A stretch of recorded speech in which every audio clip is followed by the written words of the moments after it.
ಈಗ ಇನ್ಫಾರ್ಮೇಶನ್ ಕೊಡೋದು ಸರಿನಾ? ನೀವೇ ಹೇಳಿ.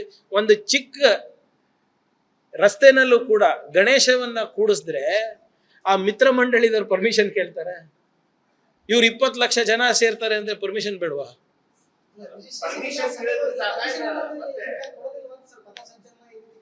ನೋಡಿ ಇವ್ರೆ, ಸಣ್ಣ ಪುಟ್ಟ ಫಂಕ್ಷನಿಗೆ ನಾವು ಹೆಂಗ್ ಅಡ್ಡಿಪಡಿಸಕ್ಕಾಗ್ತದೆ? ಯಾಕೆ ನೀವು ಈಗ ಬೇರೆ ಸಂದರ್ಭದಲ್ಲಿ ಎಲ್ಲಿ ಹಬ್ಬ ಹುಣ್ಣಿ ಇದ್ದಾಗ ನೀವು ಎಲ್ಲರೂ ಆಚರಣೆ ಮಾಡ್ಕೊಂಡಿರ್ತೀವ, ಅದಕ್ಕೆಲ್ಲ ಅವಶ್ಯಕತೆ ಇಲ್ಲ.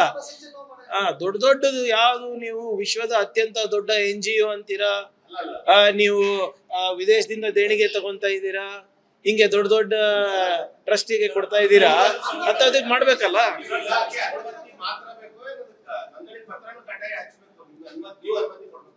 ನೋಡಿ, ಯಾರಾನ ನಮಗೆ ಪರ್ಮಿಷನ್ ಕೇಳಬೇಕಂದ್ರೆ ಒಂದು ಮಾನದಂಡ ನಾವು ಕೋರ್ಟಿಗೆ ಸಬ್ಮಿಟ್ ಮಾಡಿದ್ದೀವಿ. ಆ ಕೋರ್ಟ್ ಪ್ರಕಾರ ಅವ್ರು ಕೊಡ್ಲಿ. ಪರ್ಮಿಷನ್ ಕೊಡೋದು ಬಿಡೋದು ನಮ್ಗೆ ಬಿಟ್ಟಿದ್ದು.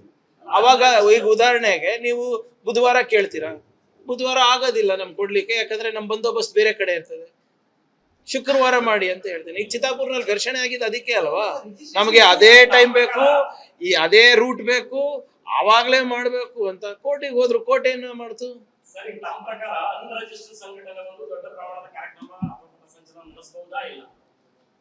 ಅದು ಇಟ್ ಡಿಪೆಂಡ್ಸ್ ಎಲ್ಲಿ ಏನು ಉದ್ದೇಶ ಏನು ತಿಳಿಸಿ. ಅದನ್ನೂ ಇದೆ. ನಾವು ಕೋರ್ಟಲ್ಲಿ ನಾವು ಏನು ಸಬ್ಮಿಟ್ ಮಾಡಿದ್ದೀವಿ, RCB ಕಾಲ್ ತುಳಿತ ಆದ್ಮೇಲೆ ಅದನ್ನು ಸಬ್ಮಿಟ್ ಮಾಡಿದ್ದೀವಿ. ಉದ್ದೇಶ ಏನು, ಯಾಕೆ ಬರ್ತಾ ಇದ್ದೀರಾ, ಏನು ಮಾಡ್ತಿದ್ದೀರಾ, ಎಷ್ಟು ಜನ ಸೇರ್ತಾ ಇದ್ದೀರಾ, ಜನ ಎಲ್ಲೆಲ್ಲಿಂದ ಬರ್ಬೋದು, ನಿಮ್ಮ ಸಂಘಟನೆ ಎಲ್ಲಿದೆ, ಅದರ ಅಡ್ರೆಸ್ ಎಲ್ಲಿದೆ, ಎಷ್ಟು ವೆಹಿಕಲ್ ಬರುತ್ತೆ, ಎಲ್ಲಿಂದ ಬರುತ್ತೆ, ಮತ್ತೆ ಅಲ್ಲಿ ಏನಾದರೂ ಕ್ರೌಡ್ ಕಂಟ್ರೋಲ್ ಆಗಿಲ್ಲ ಅಂದರೆ ಯಾರು ಜವಾಬ್ದಾರಿ ಕೊಟ್ಟಿದ್ದಾರೆ. ಸ್ವಲ್ಪ 2 ವಾರದಲ್ಲಿ ಏನೇನು ಮಾಡ್ಬೋದು, ಸ್ವಲ್ಪ ಟೈಮ್ ಕೊಡಿ, ಮಾಡ್ಸೋಣಂತೆ.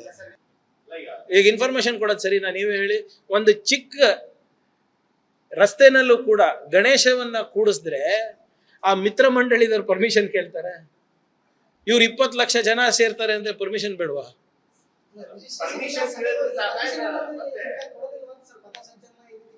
ನೋಡಿ ಇವ್ರೆ, ಸಣ್ಣ ಪುಟ್ಟ ಫಂಕ್ಷನಿಗೆ ನಾವು ಹೆಂಗ್ ಅಡ್ಡಿಪಡಿಸಕ್ಕಾಗ್ತದೆ? ಯಾಕೆ ನೀವು ಈಗ ಬೇರೆ ಸಂದರ್ಭದಲ್ಲಿ ಎಲ್ಲಿ ಹಬ್ಬ ಹುಣ್ಣಿ ಇದ್ದಾಗ ನೀವು ಎಲ್ಲರೂ ಆಚರಣೆ ಮಾಡ್ಕೊಂಡಿರ್ತೀವ, ಅದಕ್ಕೆಲ್ಲ ಅವಶ್ಯಕತೆ ಇಲ್ಲ. ದೊಡ್ಡ ದೊಡ್ಡದು ಯಾವುದು ನೀವು ವಿಶ್ವದ ಅತ್ಯಂತ ದೊಡ್ಡ NGO ಅಂತೀರಾ, ನೀವು ವಿದೇಶದಿಂದ ದೇಣಿಗೆ ತಗೊಂತ ಇದ್ದೀರಾ, ಹಿಂಗೆ ದೊಡ್ಡ ದೊಡ್ಡ ಟ್ರಸ್ಟಿಗೆ ಕೊಡ್ತಾ ಇದ್ದೀರಾ, ಅದಕ್ಕೆ ಮಾಡ್ಬೇಕಲ್ಲ.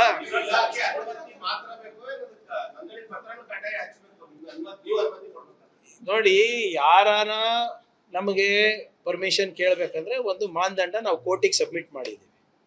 ಆ ಕೋರ್ಟ್ ಪ್ರಕಾರ ಅವ್ರು ಕೊಡ್ಲಿ. ಪರ್ಮಿಷನ್ ಕೊಡೋದು ಬಿಡೋದು ನಮ್ಗೆ ಬಿಟ್ಟಿದ್ದು. ಅವಾಗ ಈಗ ಉದಾಹರಣೆಗೆ ನೀವು ಬುಧವಾರ ಕೇಳ್ತೀರಾ, ಬುಧವಾರ ಆಗೋದಿಲ್ಲ ನಮ್ಗೆ ಕೊಡ್ಲಿಕ್ಕೆ, ಯಾಕಂದ್ರೆ ನಮ್ಮ ಬಂದೋಬಸ್ತ್ ಬೇರೆ ಕಡೆ ಇರ್ತದೆ. ಶುಕ್ರವಾರ ಮಾಡಿ ಅಂತ ಹೇಳ್ತೇನೆ. ಈಗ ಚಿತ್ತಾಪುರ್ನಲ್ಲಿ ಘರ್ಷಣೆ ಆಗಿದ್ದು ಅದಕ್ಕೆ ಅಲ್ವಾ? ನಮಗೆ ಅದೇ ಟೈಮ್ ಬೇಕು, ಅದೇ ರೂಟ್ ಬೇಕು, ಆವಾಗ್ಲೇ ಮಾಡ್ಬೇಕು ಅಂತ ಕೋರ್ಟಿಗೆ ಹೋದ್ರು. ಕೋರ್ಟ್ ಏನು ಮಾಡ್ತು?